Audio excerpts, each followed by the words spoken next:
Oi, turma do livro As Mais Belas Parábolas de Todos os Tempos, volume 1, Alexandre Rangel.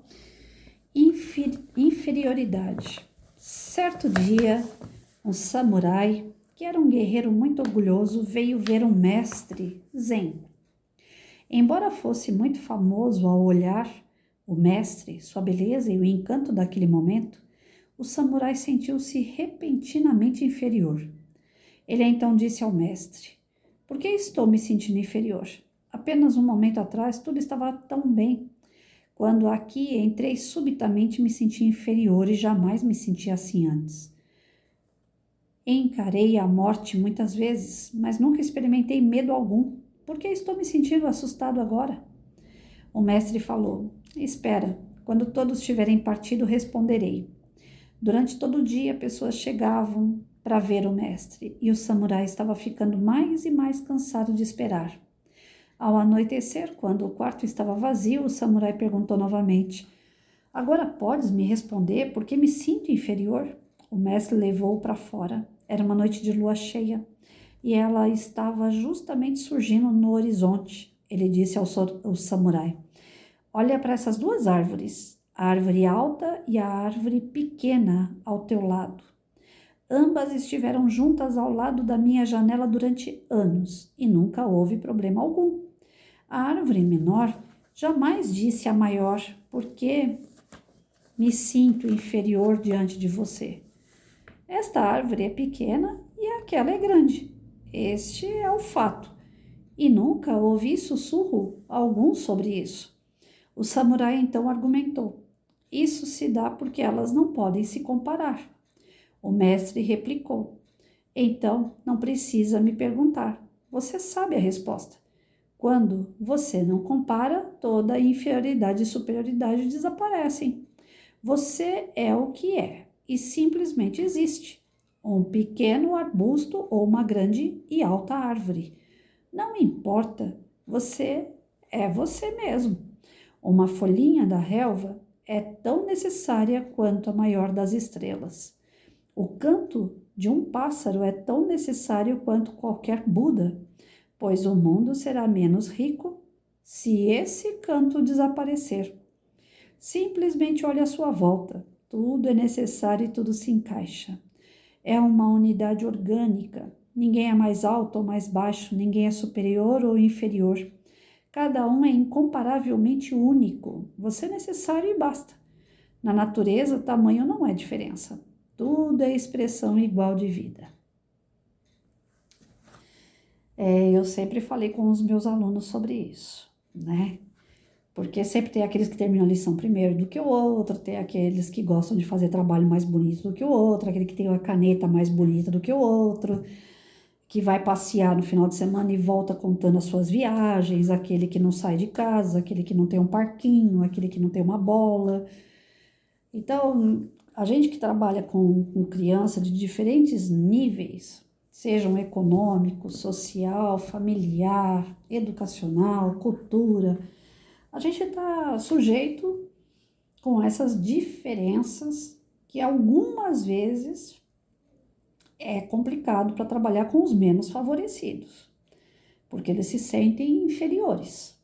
E quando eles se sentem inferiores porque existem coisas que os outros têm e eles não, isso traz também a inferioridade do aprendizado. O aluno não consegue aprender. Ele acaba tendo mais dificuldade mesmo em apresentando situações de indisciplina ou de apatia devido a essas dificuldades. Eu tive um aluno na 7ª série, eu não esqueço daquele garoto. Ele era um bom aluno até, frequentava bem a escola. E de repente ele passou a faltar. E aí eu perguntei para outro o que estava acontecendo, por que o menino não estava vindo para a escola. E a molecada não sabia dizer, porque ele era muito fechado, ele não conversava com ninguém. Até que um pegou um dia e falou: "Professora, eu fui na casa do fulano, não lembro o nome do menino. Isso aí foi em 2005, mais ou menos. Eu fui na casa do garoto e ele passa fome. Falta coisas na casa dele, professora. A casa dele é muito humilde. E eu fui perguntar por que ele não estava vindo para a escola e ele disse que ele tinha uma camiseta, aquela camiseta boa, né? Que ele ia para a escola, tinha manchado, então ele não tinha mais a camiseta. E ele estava com vergonha de ir para a escola com o tênis que ele tinha, porque na época era moda aquele tênis All Star. Todo mundo usava tênis colorido, né? Então a molecada gosta de ficar competindo lá, um azul, outro amarelo. E ele não tinha o tênis. Ele não tinha daquela marca e o tênis que ele tinha estava todo detonado. Ele tinha ido jogar bola, tinha sido convidado por uns meninos para jogar bola, ele quis colocar o tênis mais bonitinho que ele tinha, ele detonou o tênis dele jogando bola. Ou seja, ele estava sem a camiseta e estava sem o tênis. E o tênis era mais uma questão, não só porque ele detonou no jogo, mas também porque não era o tênis que estava sendo usado na época. E ele queria um tênis na época. Aí eu fui até o garoto, descobri onde ele morava, tudo, fui até a casa dele. Chamei ele no portão, aquelas casas assim que tem 3, 4 no mesmo quintal, realmente pobre, humilde. O garoto saiu todo acanhado. Professora, o que a senhora está fazendo aqui? Falei, olha, rapaz, você é um excelente aluno e você está fazendo falta na sala de aula, porque eu não tenho um aluno bom em geografia como você. Ele não era tudo isso, mas o fato de eu encher a bola dele, de eu passar para ele aquela confiança de que ele estava me fazendo falta. Falta ele estava mesmo, né? Pela educação, pelo jeito dele, eu sempre gostei muito daquele menino. E aí eu coloquei que eu precisava de um ajudante na sala de aula. E ele que me ajudava. E sem ele, estava me fazendo falta. Aí ele chorou, ele pediu desculpa pelas faltas, mas ele falou que não ia enquanto ele não pudesse comprar uma camiseta nova, que a camiseta dele era ridícula, os colegas iam tirar barato, e que ele tinha vergonha de ir com o tênis dele para a escola, porque aquele tênis também não estava na moda, era um tênis passado, né? Então aquilo mexia demais com ele, a necessidade que aquele garoto tinha de querer estar igual aos outros, para ele se estabelecer enquanto pessoa. E eu estava vivendo um momento tão complicado, gente. Eu não mal tinha o que comer dentro da minha casa. Aí eu falei para ele, rapaz, nós vamos agora mostrar quem é que está com um problema maior aqui. Não é querendo colocar o teu problema abaixo do meu, mas se eu for me preocupar com tênis, com roupa, eu vou acabar perdendo meu emprego, então, porque eu não vou mais poder dar aula. Eu saí de casa com a roupa do corpo. Eu não tenho camiseta para trocar. Você já reparou que eu só uso essa camiseta? E era uma camiseta regata que eu tinha. Quando eu saí da casa dos meus pais, eu não levei nada. Não levei uma troca de roupa. Então, de segunda a sexta, eu usava aquela regata. Frio ou calor, do jeito que fosse, eu só tinha aquela regata. Eu usava aquela regata, a minha calça jeans e um tênis da Rainha que tinha uma borracha virada para cima na ponta. Aquela borracha eu colava com cola tenaz, porque ela vivia abrindo a borracha, né? A frente do tênis, a borracha, ela fazia uma voltinha assim até a parte de cima do tênis. Essa parte de cima do tênis, ela começou a abrir, de tanto usar o mesmo tênis. Falei pra ele, olha aqui a situação do meu tênis. Tá colado com Super Bond, o Super Bond não, com a cola tenaz. Que eu não tenho dinheiro para comprar Super Bond. Então todo dia eu passo tenaz nela. Todo dia, qualquer pocinha de água que eu pisar, abre de novo. Camiseta, eu tô usando ela já tem meses. Eu lavo ela na sexta-feira à noite, para segunda ela tá seca e eu vou usar de novo. Quem é que tá numa pior situação aqui, eu ou você? Falei, você tá numa casa aí, pelo que eu tô vendo, você tem pai, mãe, você tem pessoas à sua volta. Eu só tenho meu marido. Quando eu tenho, porque se ele pegar um serviço para ficar fora de casa, nem marido eu tenho aqui. Eu tô sozinha na minha luta. Então eu não posso me preocupar com a roupa que eu tô usando. Eu sei que eu tenho que ir lá trabalhar, porque eu tenho que ganhar dinheiro, porque eu tenho que pagar minhas dívidas para ver um dia, quando sobrar dinheiro, eu comprar outra camiseta para mim. Esse menino danou a chorar junto comigo, porque eu falava e chorava, né? Eu era muito imatura, para dar exemplo, eu chorava junto. Até hoje eu ainda tenho muito disso, mas naquele momento ali eu falava e chorava. Falava para ela, eu não sei se eu estou te ajudando, mas se for roupa, você não tem que se sentir inferior. Eu entro na sala dos professores lá, na hora do recreio, eu tento chegar um pouquinho mais cedo na sala para não poder comer torrada, porque em casa eu não tenho pão com manteiga. Então, eu, professora, ganhando, mas eu só pago aluguel, água e luz, eu não tenho dinheiro para mais nada. Então, calma, porque nós vamos vencer. Eu vou sair dessa e eu sei que você vai sair também. Quando eu me coloquei na mesma situação que aquele garoto, mostrando para ele que eu estava no mesmo pé que ele não se sentiu mais inferior. Foi engraçado, aquilo foi automático. Ele passou aí para a sala de aula e ele não estava nem aí para o pé dos outros, ele não estava nem aí para a roupa dos outros. Ele se empenhou nos estudos de verdade, porque ele começou a focar nele e não nos outros. A nossa inferioridade, ela não está ligada a nós. A gente olha no espelho todo dia e a gente é igual todo dia, a gente não vê nem mudança. A nossa inferioridade está sempre ligada ao outro. O que o outro tem, que a gente não tem. O que o outro faz, que a gente não faz. Quando a gente começa a avaliar o outro, a gente acha que a gente é menor. Outro dia eu estava vendo o Face de um amigo meu, falei para ele assim, rapaz, nunca vou ter chance de paquerar você, porque no teu Face o que tem de mulher deslumbrante? Sapato de salto, vestido, cabelo bem arrumado, toda emprequetada, aquele monte de cílio, né? Eu falei, olha o meu jeitinho, eu nunca vou ter chance com você. Mas não é porque eu não tenho chance com ele, é a Patrícia. A Patrícia é a Patrícia, só tem eu, não existe outra Patrícia no mundo. Nós somos únicos. Talvez eu seja muito mais especial do que qualquer mulher daquela que está no Face do cara. Mas eu me comparei.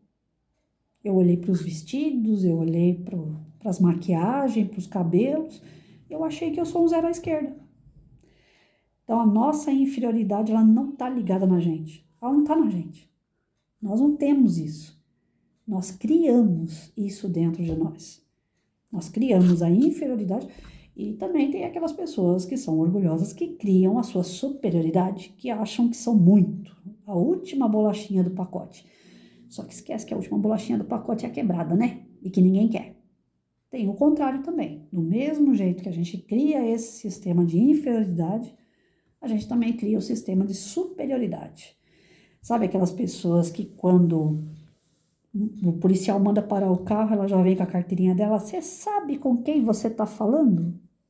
Acha que a carteirinha dela a OAB ou não sei o que da justiça, o assessor político não sei de quem, aí esses caras acham que eles são superiores.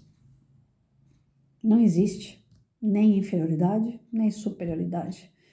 O que existe são seres em desenvolvimento. As suas aptidões, as suas habilidades, as suas competências vão ser sempre diferentes de outra pessoa. Eu como professora, eu sempre vi isso, um é bom na matemática, o outro é bom em português, o outro é bom em futebol, o outro é bom em arte. Cada qual no seu lugar e tá tudo certo. Ninguém precisa ser 100% tudo. Ninguém precisa ser melhor do que o outro. Basta você ser melhor do que você mesmo, todo dia. Todo dia você se olha e fala, hoje eu tô melhor do que ontem. Hoje eu fiz uma coisa que há anos atrás eu tentei fazer e não consegui. Quando você vê que você está se superando, você está no caminho correto. Quando você vê que você está se superando porque você se avalia pelo outro, errou. Errou porque o outro é o outro. Ele está num outro grau, ele está numa outra vivência, numa outra história. Tem pessoas que gostam de ficar falando do capim verde do vizinho, né? Ah, tem um jardim enorme dentro de casa, você tem tudo na sua casa, mas você vai lá no muro e fica vendo o capim do outro. O capim do outro tá verdinho. O seu não tá tão verde. Isso aí gera inveja. A inferioridade, ela traz pra gente um sistema de vícios que são tristes. Inclusive, a falta da virtude da humildade, a falta da virtude da compreensão, da empatia e pode gerar o vício da inveja, do orgulho, do egoísmo. Então, quando a gente vai trabalhar essas diferenças em sala de aula, a gente tem que buscar trabalhar com a criançada a autoaceitação. Você é o que é. Eu brinco muito com características físicas. Pode ser um erro meu, mas eu brinco, né? Hoje, por exemplo, quando eu abri o Face, tinha lá um recadinho: dia 10 de setembro é o dia do gordo. Eu já coloquei a piada para todo mundo. Falei, até que enfim o meu dia, né? Eu tenho o meu dia, eu sabia que eu era especial. Só não sabia que dia que era. Então, hoje, dia 10 de setembro, é o dia do gordo, é o meu dia. Aí tem gente que fala, ai, gorda, não sei aonde. Eu falo, mas eu acho que eu sou gorda. E qual é o problema nisso? Eu gosto. Se eu não gostasse, eu não ia falar no assunto, eu não ia brincar com isso. E brinco com todo mundo. Eu brinco com a história de ser branco, eu brinco com a história do cara ser negão. Eu não tenho isso. A minha infância foi tranquila, não é essa infância Nutella de hoje aí, que você não pode falar as coisas que é um mimimi danado. Uma coisa é você brincar com pessoas estranhas, que você não conhece. Aí eu acho que é falta de respeito. Mas entre amigos, eu acho que é apelido, brincadeira. Né? Você é loira, né? Tá fazendo besteira porque é loira. Eu acho que entre amigos não tem problema nenhum. Então, eu não tenho apego a esses mimimi aí. Eu brinco. E isso não me diminui. Se alguém falar para mim assim, Patrícia, tá fazendo coisa de loira mesmo, né? Eu falo, é a tinta, né? A tinta caiu na raiz aqui. Fazer o quê? Eu levo na esportiva. Se alguém me chamar de gorda, não tá entrando na calça, eu levo na esportiva. Isso não me deixa inferior a ninguém. Porque eu me vejo no espelho, eu sei o que eu sou e eu sei o que eu gosto e o que eu não gosto. O que eu não gosto, eu mudo. Eu gosto do meu cabelo castanho, mas eu tô ficando velha. Tá parecendo branco. Aqui onde vocês veem mais claro aqui, isso aqui tudo é branco, ó. Eu fico parecendo aquela Cruella da Disney. Então eu meto um loiro aqui, né, um amarelo, para poder não ficar essa faixa branca aqui, porque eu não gosto dessa faixa branca. Se fosse tudo branco, pelo menos, mas não, fica só uma faixa aqui. Fica ridículo. Para mim, eu acho ridículo. Então eu pinto de loiro. Mas eu gostava do castanho, da cor que eu tinha. Então, quando você não gosta, você vai lá e muda. Simples assim. Eu gosto da minha unha curta, né? Como minha unha, até não querer mais, como não, só corto e jogo fora. Mania, desde criança. Eu gosto da minha unha curta. Mas às vezes eu quero ela longa, pintada de vermelha. Eu vou lá e deixo ela crescer e pinto de vermelho. Então não me faz me sentir menor do que o outro, porque eu tenho unha curta e o outro tem unha longa, pintada. Não. Alguns pontos às vezes mexem. Eu sou ser humano, também sou cheia de falha. Não sou perfeita. Então, que nem para arrumar um namorado, por exemplo, eu às vezes eu me coloco abaixo de outras mulheres, porque eu falo, não, tem coisa mais interessante. Eu sou toda desastrada, eu sou toda desajeitada, né? Sou molecona. O homem não gosta disso, que é uma mulher mais afeminada, né? Que seja mais educada, que tenha mais modos. Então eu vejo, isso não me faz me sentir inferior, mas me faz me colocar numa situação inferior. Aí são uns problemas que não foi resolvido em terapia. Gente, às vezes é necessário, tá vendo? Pra gente poder deixar as situações muito bem resolvidas. Mas enfim, como professora ou como mãe, a gente vai sempre analisando, né, o comportamento, a fala dos nossos alunos, do nosso filho, para ir orientando de forma que não fique nenhuma mazela ali, que essas situações que eles se colocam abaixo sejam bem resolvidas e que eles não se achem menor do que ninguém. Porque se tem um cara que não fez diferença nenhuma entre nós, né? O cara foi colocado lá na cruz e não fez diferença nenhuma. Do pobre, do rico, do gordo, do magro, do preto, do branco, do alto, do baixo. Ele ensinou amor para todo mundo por igual. E assim somos nós adultos em relação às crianças. Nós temos que ensinar por igual. Não tem ninguém melhor que ninguém, não tem ninguém mais bonito que ninguém. A gente não pode ter uma discriminação na sala de aula. Não pode ter uma discriminação na criação, na educação de um filho. A gente tem que ter sempre essa ideia de que não tem ninguém melhor que ninguém. Cada um com as suas aptidões, suas capacidades, né, os seus dons, suas habilidades e competências são únicas. Cada um de nós somos únicos. Para Deus, para Jesus. E se Jesus, né, que é o nosso modelo, ele quer isso de nós, é isso que nós vamos fazer. Trabalhar sempre pela igualdade, aceitando as diferenças, mas com tratamentos iguais. Para que ninguém se sinta inferior a ninguém, porque não existe mesmo isso. Cada um na natureza está fazendo a sua parte, a sua função, da forma que pode, da forma que tem que ser. Ninguém é melhor que ninguém.